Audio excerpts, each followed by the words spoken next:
जब कोई आदमी मरता है तो साधारण आदमी अगर हो तो तत्क्षण पैदा हो जाता है। ज्यादा देर नहीं लगती उसको नया शरीर ग्रहण करने में, क्योंकि सामान्य गर्भ सदा उपलब्ध होते हैं।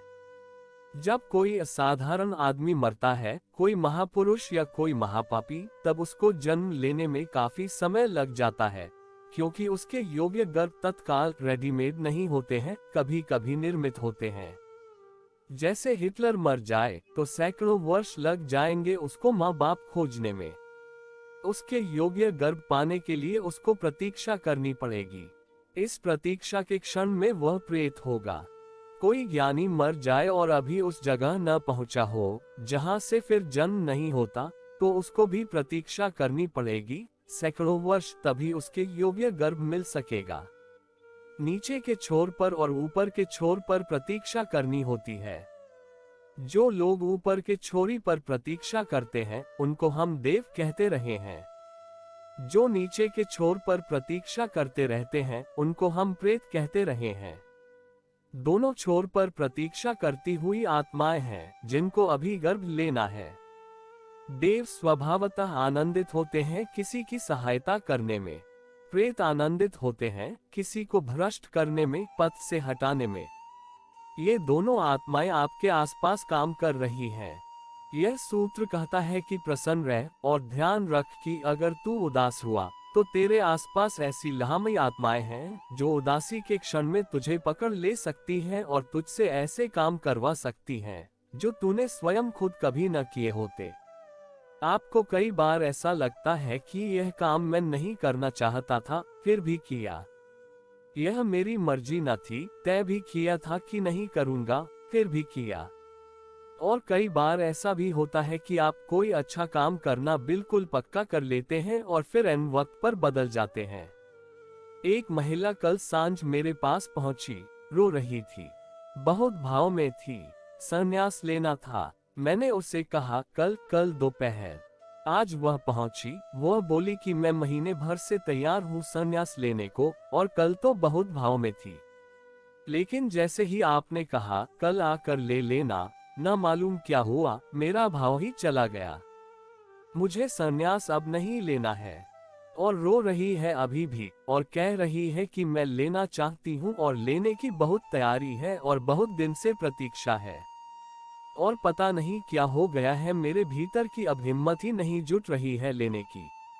और साथ में उसे यह भी लगता है कि लेना है और नहीं ले पा रही है, इसलिए रो भी रही है। हमें ख्याल में नहीं है, हमारे चारों तरफ विचार का एक विराट जगत है, उसमें आत्माएं भी हैं, उसमें विचारों के पुंज भी हैं। उनको हम किन्हीं क्षणों में पकड़ लेते हैं और आविष्ट हो जाते हैं, और उस आवेश में फिर हम जो करते हैं वह हमारा किया हुआ नहीं है। शुभ विचार भी हम पकड़ते हैं, शुभ आत्माएं भी हमें सहारा देती हैं। अशुभ विचार भी पकड़ते हैं, अशुभ आत्माएं भी बाधा डालती हैं। लेकिन जो अति प्रसन्न है, इस नियम को समझ लेना, वह सुरक्षित है। जो उदास है वह असुरक्षित है।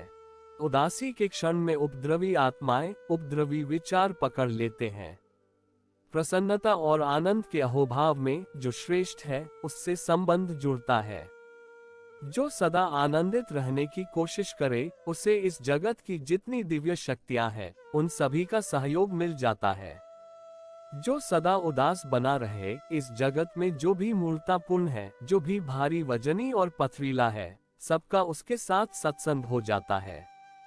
जब आप उदास बैठते हैं तब आपके चारों तरफ उदास चेतनाओं की एक जमात बैठी है जो आपको दिखाई नहीं पड़ती है। जब आप आनंदित होते हैं तब आपके चारों तरफ कुछ आनंदित चेतनाएं नाच रही हैं जो आपको दिखाई नहीं पड़ती।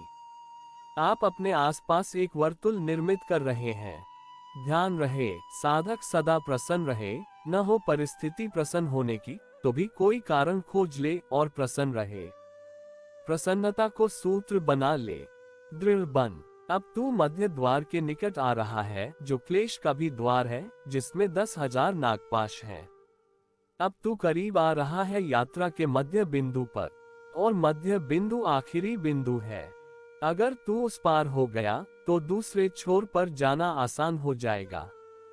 और मध्य बिंदु अटकाव बन गया तो तू वापस गिर सकता है। और इस मध्य बिंदु पर 10,000 नागपाश हैं। 10,000 उलझने खड़ी होंगी। 10,000 उपद्रव खड़े होंगे। जितने उपद्रव तूने किए हैं अनंत अनंत जन्मों में, सब तुझे पकड़ेंगे और वापस बुला लेना चाहेंगे। जिन जिन का तूने साथ किया हो, जिन जिन नासमझियों का, वे सब नासमझियां एक बार आखिरी कोशिश करेगी कि लौट आओ। इतने पुराने संगी साथी कहाँ जाते हो।